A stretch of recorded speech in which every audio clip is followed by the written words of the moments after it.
When I was about 16 years old, I did the Silver Duke of Edinburgh Award, which is an award for young people.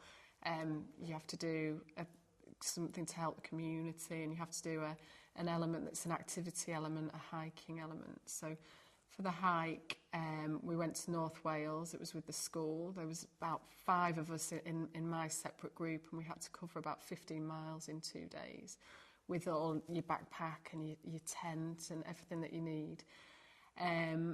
The group that we were in weren't particularly good at map reading, and I think halfway through the first day we realised we were lost. So rather than ask for help, we decided to follow a river, not realising that it really made a difference which side of the river we were on, and we didn't realise that until the river had got so wide we couldn't cross it even though we were on the wrong side.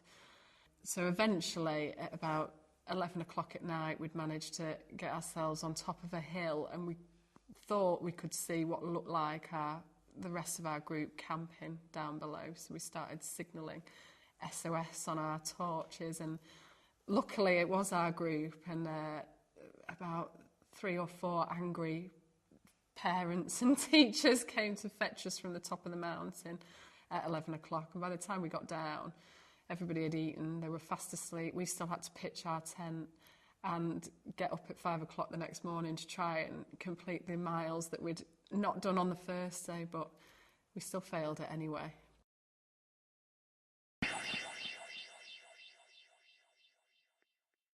I was traveling in the night train from Florence, Italy to Vienna, Austria.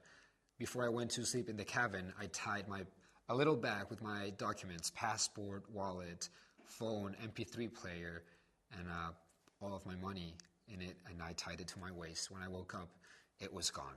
And I was without a passport, just with 100 euros to my name, which I had stashed in my pocket, without speaking the language and without knowing anyone. So that was a crisis. I went to the Honduran embassy.